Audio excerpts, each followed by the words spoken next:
मेरा नाम Ashu Peter Mattoo, all J&K Christian Sabha का प्रेसिडेंट। सर्वप्रथम मैं पूरे जम्मू वासियों और भारतवर्ष को दशहरा त्यौहार की शुभकामनाएं देता हूं। और आज की प्रेस वार्ता बुलाने का मकसद ये है कि हम गवर्नमेंट से पूछना चाहते हैं कि क्रिश्चियन कम्युनिटी को बड़े तरीके से निगलेक्ट क्यों किया जा रहा है। आज देखिए, आज माननीय हमारे होम मिनिस्टर साहब एक ऑफिशियल विज़िट पे आए हैं, जिस पे उन्होंने बहुत सारे हमारे जो डेवलपमेंट के प्रोजेक्ट है जिनकी इनॉग्रेशन की, और उनकी डेलीगेशन में बहुत सारे लोग मिलने गए और उस डेलीगेशन में हिंदू समाज के लोग भी गए मिलने उनसे। उसके साथ ही साथ मुस्लिम समाज के लोग गए, सिख समाज के लोग गए। तो क्रिश्चियन कम्युनिटी की डेलीगेशन कहाँ पे है? क्रिश्चियन कम्युनिटी की डेलीगेशन को क्यों नहीं बुलाया गया? क्यों LG गवर्नमेंट जो लेट गवर्नमेंट है वो क्रिश्चियन कम्युनिटी को होम मिनिस्टर से या अपने से क्यों नहीं मिलने दिया चाहती?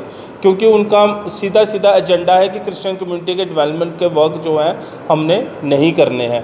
क्योंकि उनका एक सेट सिलेबस है जो सेंट्रल बेस्ड सिलेबस है, उनके सिलेबस में हम आते ही नहीं है, क्रिश्चियन कम्युनिटीज़ उनके सिलेबस में ही नहीं है। तो इसलिए आज की प्रेस वार्ता रखने का यही है कि क्रिश्चियन कम्युनिटी को बड़े तरीके से इग्नोर किया जा रहा है जम्मू कश्मीर यूटी में, और आज से नहीं पिछले डिकेड से इसको इग्नोर किया जा रहा है। क्योंकि हम पॉलिटिकल एजेंडा किसी का सेटिस्फाई नहीं करते, पॉलिटिकल बैंक सेटिस्फाई नहीं करते, इसलिए किसी भी पॉलिटिकल पार्टी के मैनिफेस्टो में हम नहीं दिखते। कोई भी पॉलिटिकल पार्टी का मैनिफेस्टो साल का या उनके उठा के देखो, उसमें क्रिश्चियन कम्युनिटी के लिए एक लाइन भी नहीं लिखी होती।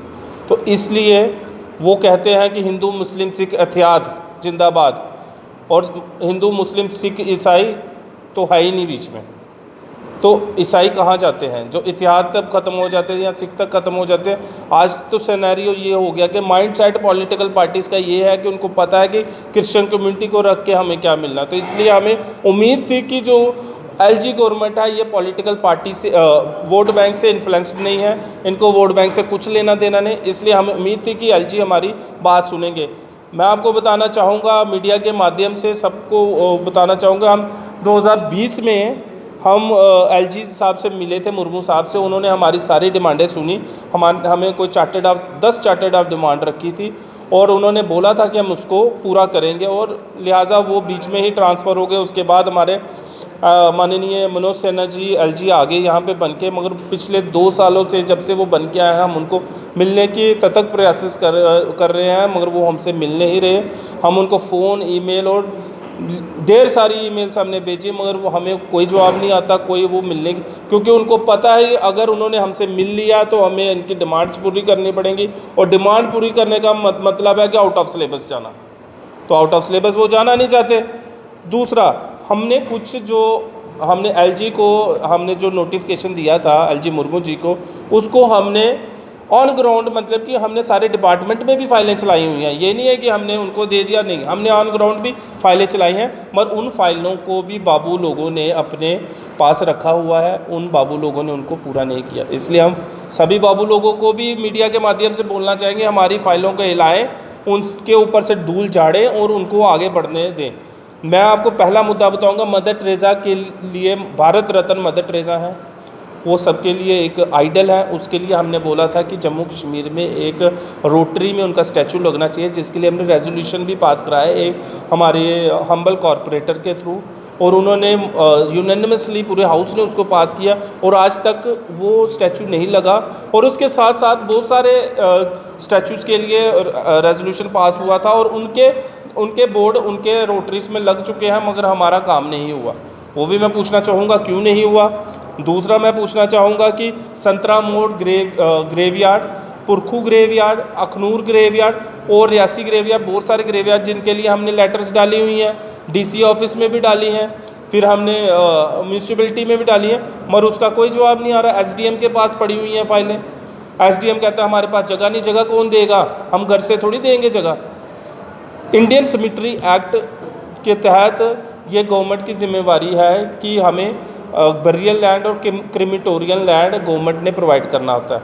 हम कहते हैं कि हमें जीने का हक तो आप दे नहीं रहे, गवर्नमेंट की तरफ से जीने तो दिया नहीं जा रहा, चलो मरने का हक तो हमें दे दो, मरने तो दिया जाए हमें अच्छे ढंग से, तो हमें ग्रेवयार्ड तो दे दो, वो भी नहीं दे रहे। उसके लिए भी हम गवर्नमेंट को बताना चाहेंगे।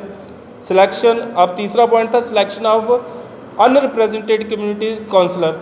आप वो हाउस में चले जाएं, म्यूनसिपलिटी श्रीनगर के हाउस में चले जाएं या हमारे जम्मू के हाउस में चले जाएं, हिंदू काउंसलर मिल जाएगा, एससी काउंसलर मिल जाएगा, एसटी काउंसलर मिल जाएगा, सिख काउंसलर मिल जाएगा। हर एक कम्युनिटी से आपको काउंसलर मिलेगा। क्रिश्चियन कम्युनिटी का काउंसलर क्यों नहीं है? क्योंकि हम वोट बैंक हमारे स्कैटर्ड है, इसलिए हमारा काउंसलर इलेक्ट नहीं हो सकता। इसलिए जम्मू म्यूनसिपल एक्ट 2000 में ऐसा प्रावधान है कि जिसपे अनरिप्रेजेंटेड कम्युनिटीज़ हैं उनको सिलेक्ट किया जा सकता है। इरिस्पेक्ट ऑफ 75 काउंसलर्स उसके ऊपर आपको इनको ले सकते हैं। मगर उसके लिए भी हमने एलजी को लिखा था, उस पर भी कोई संज्ञान नहीं लिया गया। हमने उसके लिए म्यूनसिपलिटी में भी बोला, म्यूनसिपलिटी वाले कह रहे हैं कि वो गवर्नमेंट डिसीजन लेगी, तो गवर्नमेंट को तो ध्यान ही नहीं है, उनके तो सिलेबस में नहीं है। हम एक और पॉइंट है PMAY, प्रधानमंत्री आवास योजना। प्रधानमंत्री आवास योजना के तहत बहुत सारे हमारे माननीय प्रधानमंत्री मोदी जी वो बोलते हैं कि हमने बहुत सारे लाखों लोगों का हमने हाउस बना के दे दिए, इतने सारे लोगों को दिया, घर बना के दिए। तो मैं बोलना चाहूँ कितने ईसाई लोगों को बना, मैंने एक RTI डाली थी सेंटर में, मैंने पूछा कि उनको कितने आपने घर बना के, कोई जवाब नहीं था उनके पास। ईसाई लोगों को कितने घर बना के दिए सेंटर में? आज जम्मू कश्मीर में बताया कितने ईसाई लोगों की आवास योजना में घर बने हैं, कितने ईसाई कम्युनिटी के गरीब घरों के घर बने? नहीं बने। हमने बारामूला में अप्लाई किया था 6 घरों के लिए, वो अभी तक फाइल DC के पास पड़ी हुई है, उसका कोई जवाब नहीं मिल रहा। रेगुलर हम ग्रीवेंस सेल में भी डाल रहे हैं, उसका फिर भी कोई जवाब नहीं आ रहा। कह रहे हैं हो रहा है, कब होगा? दूसरा, हम एक और एम्प्लॉयमेंट पॉलिसी की बात करेंगे। अगर आप गुज्जर बकरवाल भाइयों के लिए आपने एम्प्लॉयमेंट पॉलिसी बनाई, बहुत अच्छा है। आपने हमारे कश्मीरी पंडित भाइयों के लिए एम्प्लॉयमेंट पॉलिसी बनाई, बहुत अच्छा है, हम खुश हैं उसके लिए। आप हमारी लीस्ट मिनॉरिटी कम्युनिटी है और हमारे जो पढ़े लिखे युवा हैं वो कहाँ पे जाएं? हमारे पढ़े लिखे युवा दर दर भटक रहे हैं, बाद में उनको मजबूरन म्यूनसिपलिटी में काम करना पड़ता है। 2-4 दिन पहले हमारे एक बच्चा, पढ़ा लिखा बच्चा, म्यूनसिपलिटी में काम करते करते मर गया। उसका जिम्मेवार कौन है? उसकी जिम्मेवार गवर्नमेंट है, क्योंकि उसके लिए कोई ऑप्शन नहीं गवर्नमेंट ने छोड़ा। उसको ऑप्शन यही था कि उसको म्यूनसिपलिटी में काम करना था। पढ़ा लिखा युवा होने के बावजूद भी हमारे बहुत सारे पढ़े लिखे युवा जो हैं वो अपनी जान ख़त्म कर रहे हैं, अपनी सेहत ख़त्म कर रहे हैं म्यूनसिपलिटी में काम कर कर, अपनी एजुकेशन वेस्ट कर रहे हैं। माँ बाप उनको इतने प्यार से, इतने पैसे खर्च कर, इतनी मेहनत से पढ़ाते हैं, तो फिर बाद में क्या है उनके पास? म्यूनसिपलिटी। तो या फिर और कोई 4th क्लास वर्क। क्या गवर्नमेंट की क्या जिम्मेवारी है इस मिनॉरिटी कम्युनिटी के तहत के लिए? मिनॉरिटी कम्युनिटी को राइट्स को सेफ गार्ड करना, आपके फंडामेंटल राइट्स बिल्कुल पूरे तरीके से फंडामेंटल राइट्स को नकारा जा रहा है जम्मू कश्मीर में।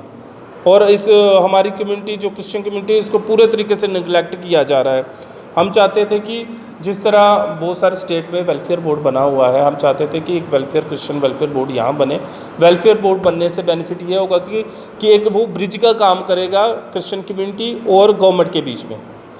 वो ब्रिज का काम करके और डेवलपमेंट के वर्क हो गए, एम्प्लॉयमेंट का वर्क हो गया, और कोई बात है क्रिश्चियन कम्युनिटी की, वो गवर्नमेंट तक पहुंचाएगा। गवर्नमेंट उसको, जिस तरह गुरुद्वारा प्रबंधक कमेटी को गवर्नमेंट हेल्प करती है, फिर ये गुज्जर चैरिटेबल ट्रस्ट हो गया, फिर ये हो गया आपका अकाफ डिपार्टमेंट हो गया, इन अकाफ बोर्ड हो गया, गवर्नमेंट इसको सिलेक्ट करती है। तो क्यों ना एक वेलफेयर बोर्ड गवर्नमेंट की तरफ से क्रिश्चियन कम्युनिटी के लिए बने, जो इनका जो गैप है, जो इनकी कम्युनिकेशन नहीं है क्रिश्चियन कम्युनिटी से, उसको फिल करे।